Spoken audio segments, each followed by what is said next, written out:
𝕻𝖆𝖓𝖗 agus fáiltear an Scáin seo. Pagan 𝕭𝖆𝖓𝖗, nearly the whole world becomes Irish for a day as the island's culture and heritage is celebrated. Pagan star agus cultúr ag réir gach tiltís radio agus rivra. I gcónaí cuireann an domhan na héadaí glasóirí. Ach bhí lán daoine ag caint ar lína agus is scríomh ar na rivra. Leorann si I gcónaí gach bliain, Patrick, you failed to get rid of us. Patrick, we're still here. Let's celebrate Paddy's Day as he is a murderer. And will na Habertí seo ceart? Are they correct? And will fulla ar na lámh don 𝕻𝖊𝖓𝖗. Is there blood on the hands of St. Patrick?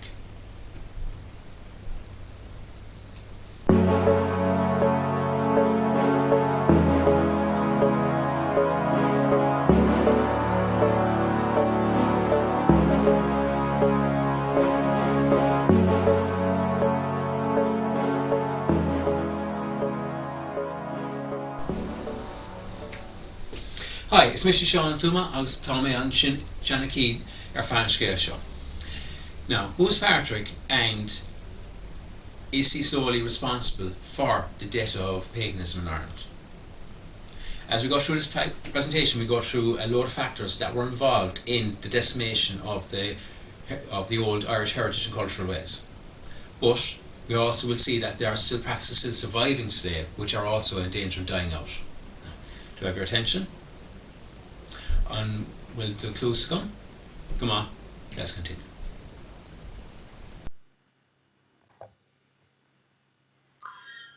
Patrick was born at the end of the Roman rule in Ireland. His birthplace is not known in any certainty, and some traditions place him in either England, Wales, or even Scotland.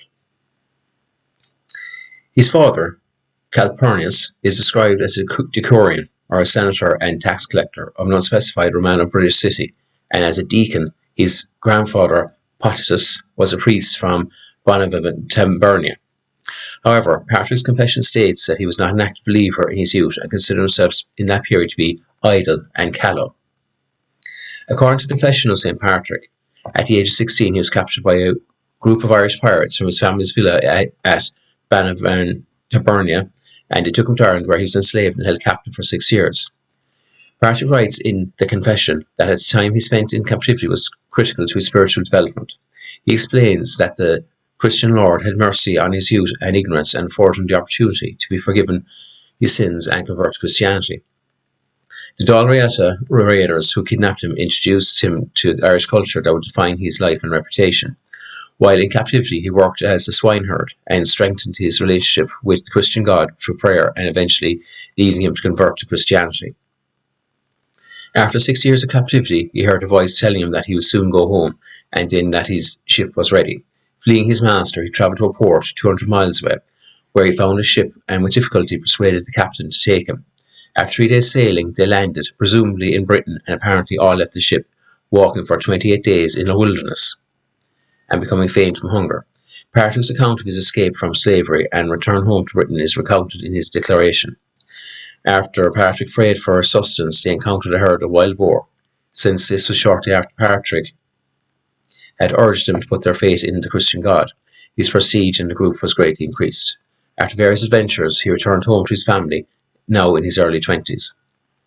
After returning home to Britain, Patrick continued to study Christianity. Patrick recounts that he had a vision a few years after returning home. Quote, "I saw a man coming, and as if from Ireland. His name was called Victoricus, and he carried many letters, and he gave me one of them. I read the heading, The Voice of the Irish. As I began the letter, I imagined in that moment I heard a voice of those very people who are near the wood of 𝕿𝖃𝖃, which is beside the Western Sea, and they cried out, as it with one voice, 'We appeal to you, holy servant boy, come and walk amongst us,' unquote." 𝕻𝖊𝖓𝖗 suggests that the Victoricus of Patrick's vision may be identified with St. Victicus, Bishop of Rouen in the late 4th century, who had visited Britain in an official capacity in 396. However, others disagree with this. Patrick studied in Europe, principally in Auxerre, where he is said to have visited the 𝕵𝖆𝖓𝖃 Abbey tours and received the tonsure at 𝕻𝖆𝖓𝖉𝖘 St. Germanus of Auxerre, a bishop of the Western Church ordained him into the priesthood. Acting on his vision, Patrick returned to Ireland as Christian missionary. According to 𝕻𝖊𝖓𝖗, his landing place was in Wicklow, County Wicklow, at the mouth of the river 𝕿𝖆𝖓𝖕, which is now called the 𝕿𝖊𝖓𝖉𝖘. Bury suggests that Wicklow was also the port at which Patrick made his escape after 6 years' captivity, although he only offers only circumstantial evidence to support this. Tradition has it that Patrick was not welcomed by the locals and was forced to leave and seek a more welcoming land place further north.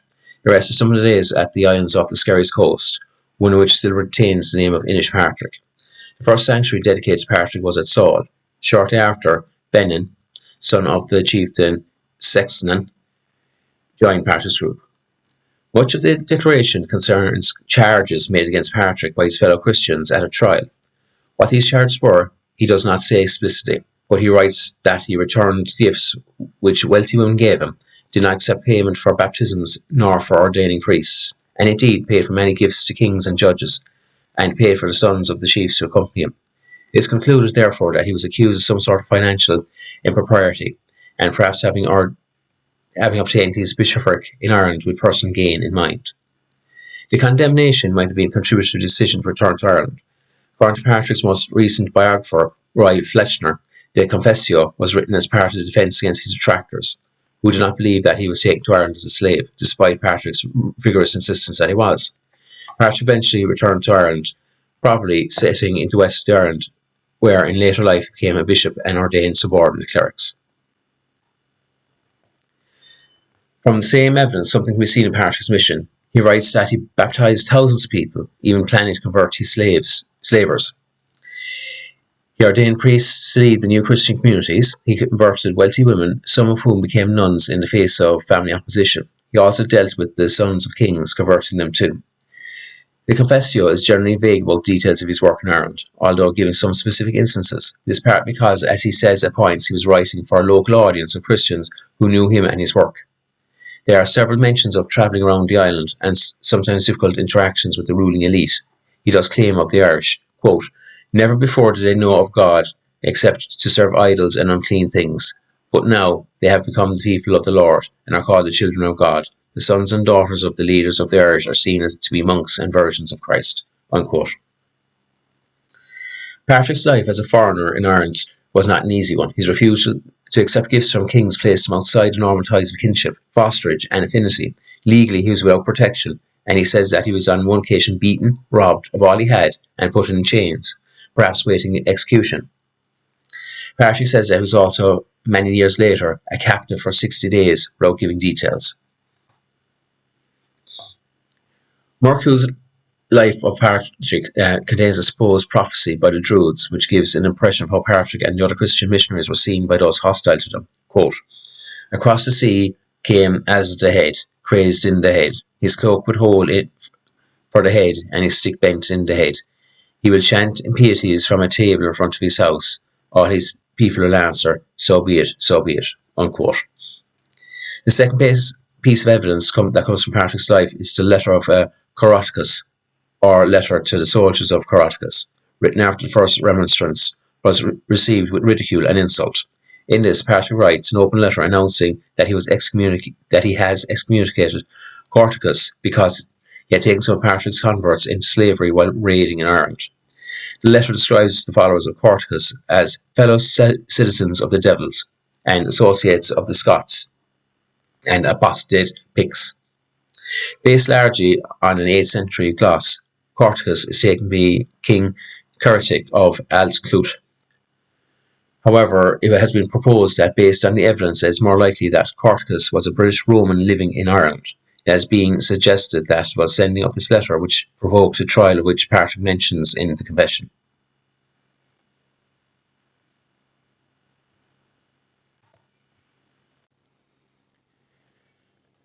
An early document which is silent concerning Patrick is a letter of Columbanus to Pope Boniface IV of about 613.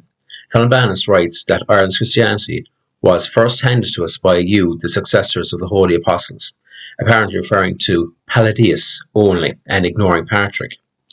Writing on the Easter controversy in 632 or 633, Cummian, It is uncertain whether this is Cumain Fota, associated with Clonfert, or Cumain Fend, does refer to Patrick, calling him our Papa, that is, Pope or Primate.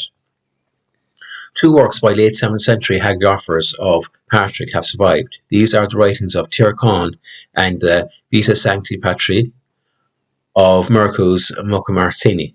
Both writers relied on earlier work now lost in the Book of Ultôn. This Ultôn, probably the same person as Ultôn of Ardbraccan, was 𝕿𝖍𝖊𝖗's foster father. His obituary given in the Annals of Ulster under the year 657. These works thus date from a century and a half after Patrick's death. 𝕿𝖍𝖊𝖗 writes, I find 4 names of Patrick written in the Book of Ultôn, Bishop of the tribe of Conchobar: Holy Magnus, translates to famous; Successus, that is the god of war; Patricus, that is father of the citizens; or Triticus, because he served 4 houses of druids. Mercu writes much the same information, adding that his mother was named Contessa. The name Corticus, however, is simply the Latinized form of Old Irish 𝕿𝖊𝖗𝖗, which is the Q Celtic form of Latin Patricus. The Patrick portrayed by 𝕿𝖍𝖗 and Mercu is a martial figure who contests with druids, overthrows pagan idols, and curses kings and kingdoms. On occasion, their accounts contradict Patrick's own writings. 𝕿𝖍𝖗 states that Patrick accepted gifts from female converts, although Patrick himself flatly denies this. However, the emphasis 𝕿𝖍𝖗 and Mercu placed on female converts, and in particular royal and noble women who became nuns, is thought to be a genuine insight into Patrick's work of conversion. Patrick also worked with the unfree and the poor, encouraging them into vows of monastic chastity. 𝕿𝖍𝖗's account suggests that many early patrician churches were combined with nunneries founded by Patrick's noble female converts. The martial Patrick found in 𝕿𝖍𝖗 and Mercu, and in later accounts, echo similar figures found during the conversion of the Roman Empire to Christianity. It may be doubted whether such accounts are an accurate representation of Patrick's time, although such violent events may well have occurred as Christians gained in strength and numbers. Much of the details supplied by 𝕿𝖍𝖗 and Mercu, in particular the churches established by Patrick and monasteries founded by his converts, may relate to the situation in the 7th century when churches were claimed ties to Patrick, and particularly Armagh, were expanding their influence throughout Ireland in competition with the Church of Kildare. In the same period, Wilfrid, Archbishop of York, claimed to speak as Metropolitan Archbishop, quote, for the northern part of Britain and Ireland, unquote, at a council held in Rome at the time of Pope Agatho, thus claiming jurisdiction over the Irish Church. Other presumed early materials include the Irish Annals, which contain records from the Chronicle of Ireland. These sources have conflated Palladius and Patrick. Another early document is the so-called First Synod of St. Patrick. This is a 7th century document, once no longer taken as to contain a 5th century original text. It apparently collects the results of early synods and represents an era where pagans were still a major force in Ireland. The introduction attributes to Patris, Auxilius, and Isernius, who claim which cannot be taken at face value. I'm going to anseo folks. Come on, I'll score Margaret as Fnacklum. Are you still with me? Thank you for staying here. Now, a lot of this can be quite boring, and I'm not going to delve any further as this takes a lot from the point of the video.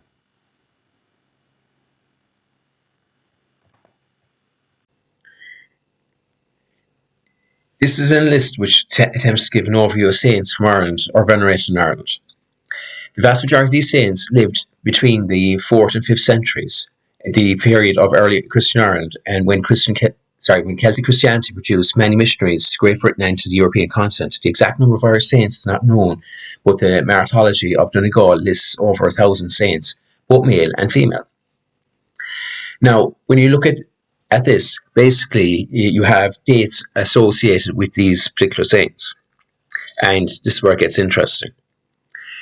According to the 8 great winds, or the 8 major festivals of the old religion,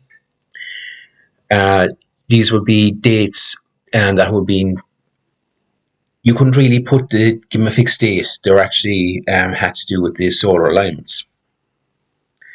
Now, with this as well, that these were given actual dates with the old calendar and also with the new calendar. But because the solar calendar changes all the time compared to the new calendars, it's the calendar we use today, which is closer to it. But this is how it really works. Now, 𝕻𝖙𝖓, the start of February, which is the 5th or the 7th, according to the new calendar, 𝕻𝖙𝖓, or Bridget of Kildare, St. Bridget, is venerated at the 1st. Then you have the 17th, which is close to the vernal equinox of Patrick. He would be associated with. Now, I must have to add that there's many other saints that are associated with these dates as well, because some days you might have 5 or 6 saints associated with those particular days. 𝕵𝖊𝖙, you have Celtic of 𝕻𝖊𝖓𝖗, who's a 6th century disciple of Ciaran of 𝕻𝖆𝖙𝖗𝖈, which can be found in the Book of Brack. The solstice is an interesting one, especially down here in my native Cork. There is a well named after him, which is to do with the solstice, and his 3 sisters, 𝕻𝖫𝖓, 𝕻𝖫𝖓, and 𝕿𝖑𝖔𝖕. Now, these are goddesses associated with the harvest throughout the year.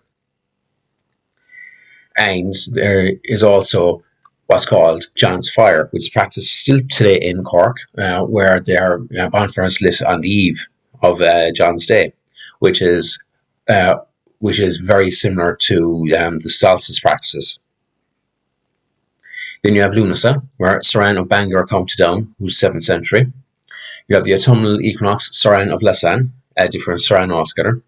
Samhain, you have Martin of Tours. I know it's a French saint, but this is the way it has been put by Christianity, to do their associations, and especially to try and keep, because you could not get rid of the old traditions.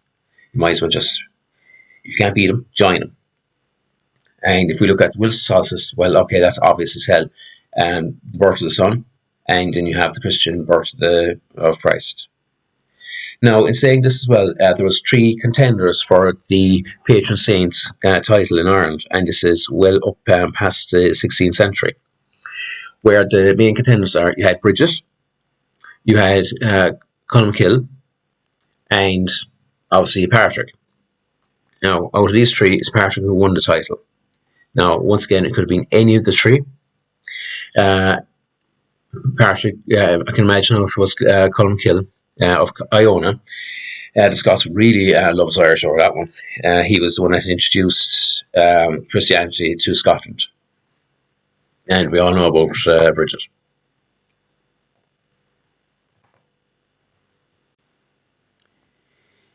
The indigenous Old Irish religions had stayed strong since the 5th century, and you have to remember that Ireland was very rural. Townships were really uncommon if there was any. The idea of a township was actually introduced more or less by the Norse invaders. Now, during the Viking era, between the 9th and the 11th centuries, you had 2 Viking strongholds in the east coast that were side by side, Dublin and 𝕿𝖊𝖓, which is now our current capital city, Dublin, or 𝕿𝖊𝖓𝖗𝖊𝖐 𝕐𝑠cailge. There was an expedition by the Vikings up the River Vine, and they raided the passage tombs of 𝕳𝖆𝖓𝖕, which is the sister and neighbouring tomb of Newgrange.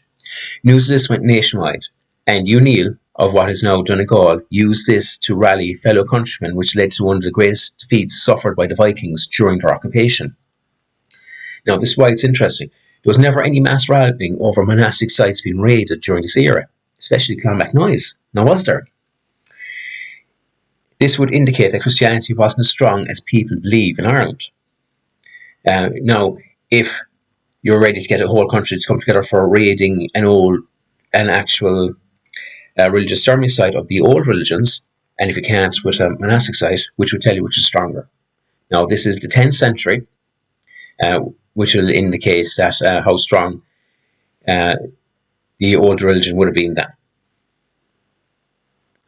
Hopefully this video, you can enjoy this video.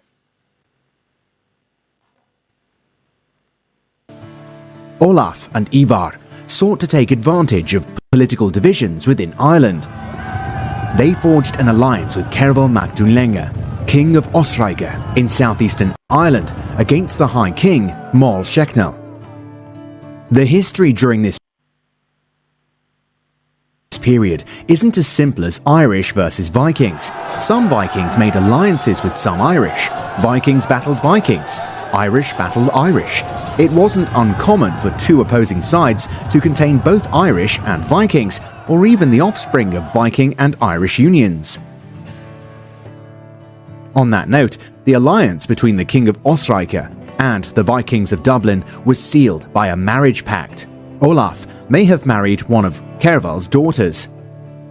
He was likely baptized first, though the Norse were known to accept baptism for political reasons without genuinely adopting the Christian faith.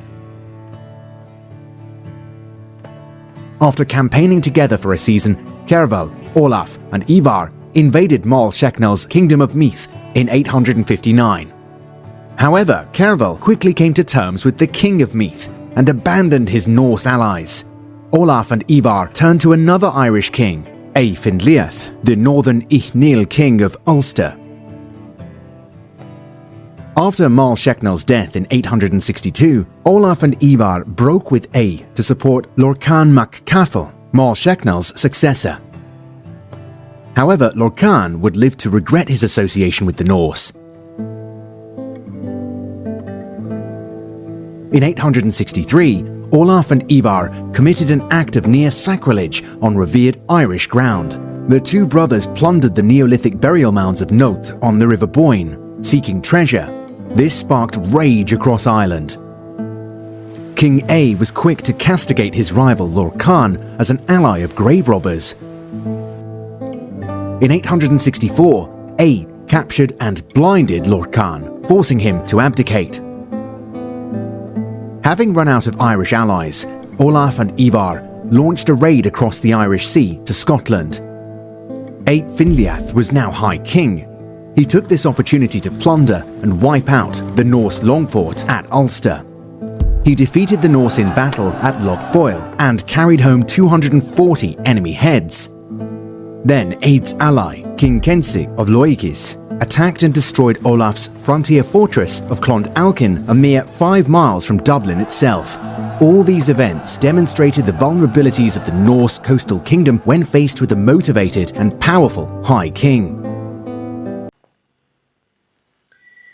Now, if we go forward to the Norman occupation, the Normans of the Pale were the ones that were loyal to the English crown. The ones beyond the Pale were as Irish as the native Irish themselves and conducted themselves as such.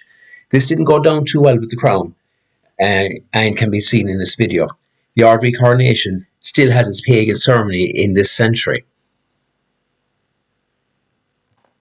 The Normans embraced a Roman tradition which saw conquered races as barbarians. It would become a recurring theme of how the colonists described the Irish. In the English telling of the Irish story, a stock figure starts to emerge. Wild, violent, a buffoon, a creature not of intellect, but of instinct. Now, of course, colonized peoples are referred to in this way in the language of the conqueror across the globe. But in Ireland, the roots of this stereotype in the writings of a man who came here not as a soldier, but on a spiritual mission.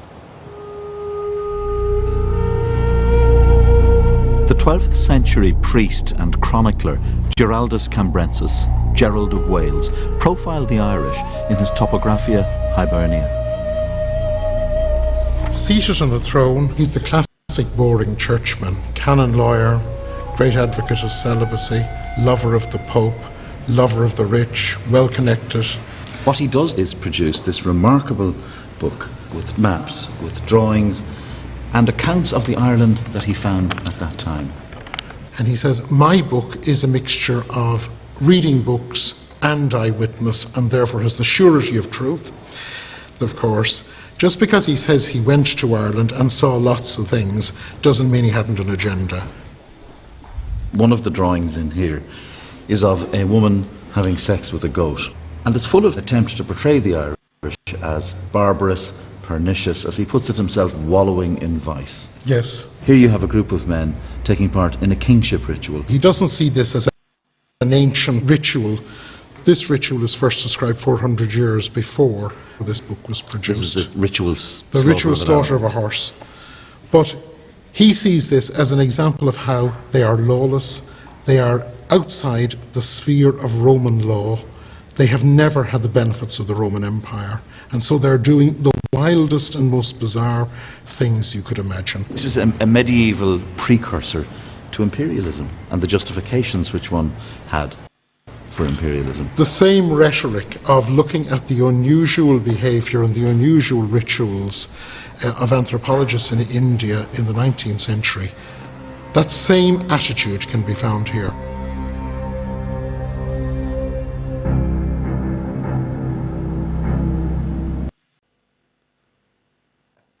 Oliver Cromwell played a big factor as well.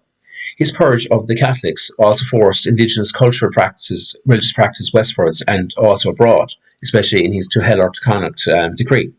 In 1649, he stationed his troops on the hill of 𝕿𝖍𝖊𝖗, which was the last time the fires of Samhain were lit there until its revival in the 1990s. He also gave the land to one of his troop, who was named Ward, hence the modern name Hill of Ward. Unfortunately, penal laws imposed on the Catholic Irish also swept up the old cultural practices, as the Protestants would have treated both religions as a barbarous practice of the uncultured heathen Irish. This may or not have been a catalyst for the blending of the two opposing religions, which may have led to the continuation of obvious strong pagan rites and rituals that we see in Irish Catholic religious practices today. There's also a theory that when the Irish were sent to penal colonies in the West Indies alongside African slaves, that both religions were blended into a new one having roots in both cultures. This is discussed in the video Bridget, History, Mystery and Magic of the Celtic Goddess, which is available on the playlists. Mama Bridget of the Graveyard, it would be the big evident point here. The last major 𝕿𝖊𝖙 ceremony is recorded before on 𝕿𝖆𝖙𝖗 wiped out a huge portion of the Irish population. And 𝕿𝖆𝖙 is also the Irish name for the Great Famine. This also destroyed a lot of indigenous cultural practices as well as the native tongue in the majority of rural Ireland. And this wasn't a long time ago if you look at it realistically. This was the mid-19th century. For a lot of us watching this, including my generation, this was a generation of our grandparents, which is only 6 generations away. It's scary close when you think about it. Now, we did have witch trials, including the infamous 𝕿𝖊𝖙𝖗𝖕, but this was carried out by Protestants, not Catholics. The Banfassa was a revered figure in rural Ireland and also internationally. The celebrated 𝕿𝖊𝖙 Early was visited by national and international travellers who sought her guidance and charms. And her biography can be found on one of my videos on the playlist as well. Another old religious practice still survives today somewhat is that of sound disguised under a Catholic name called Martinmas. There's a video which is recorded live of a talk by Billy Nicklin under the same name of Martinmas. Now, most people will start shouting and roaring saying, "Oh, Martin, he's got nothing to do with Ireland," or Samhain, he's French. Yeah, grand. But that's by name only. The video actually states this. And if you watch it, you actually see how it was disguised. Old Irish religious practice is disguised as a Catholic one. It's actually quite a good video if you watch it. And also will tell you that the danger of it being wiped out is not because of Catholic practices, not because of religion. It's actually the apathy of generations like my own and the younger generations, because I never heard of this, and it's actually still practiced in rural Central Ireland.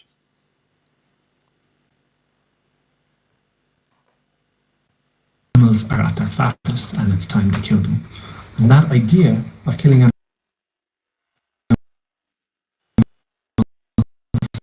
in November this time of year is probably, in terms of where we are in the world, is probably as old as agriculture. The end of the harvest is the time to slaughter the animals that aren't going to be kept over winter. So that's the first we can sink our teeth into. We'll come back to it. But this is the time when everything is winding down, the threshing is finished. That explains a little bit about legends, how he got killed in the mill.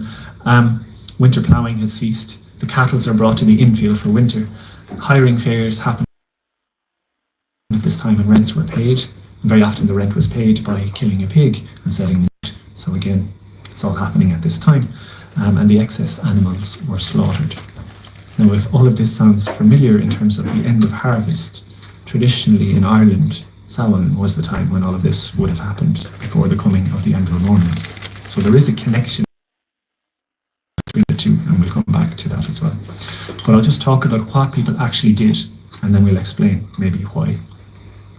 So the most common thing is the killing of animals. You had to shed blood for St. Martin's Day. Occasionally you get references to people who couldn't afford to shed the blood of an animal, so they would prick their finger and they would let blood fall. But the most important thing was that you shed blood in honour of the saint. And the most common way of doing that is by killing a cockerel. Or a goose, broadly speaking. So what did people do? This photograph was taken in Leitrim by Mary Kate McGlynn, no relation, in 1995, I think, or 96, by Joe McGowan. It's the only image that I know of in Irish tradition of this happening. She's standing outside her front door and the sun is setting. You can see the shadows are low. This is on the evening before St. Martin's Day, at sunset on the doorstep. And those are both very important things.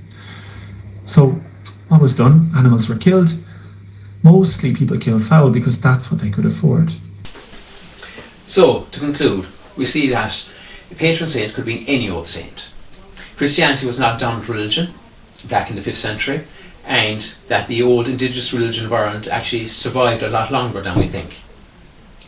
It seems a combination of other factors over a longer period led to its decline, such as the occupation of England here.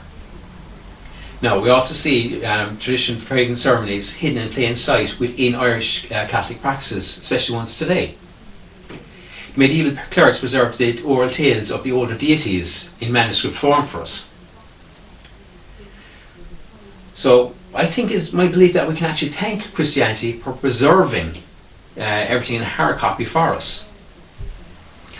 Look, I'm not here to change your minds. I'm here to present a different viewpoint. And if you want to go with that viewpoint, thank you. And if you don't, look, comment below and tell me why not. Now, on the 17th, I'm going to be out celebrating my country's proud heritage. Not just Christianity, but everything else as well, the history and the culture.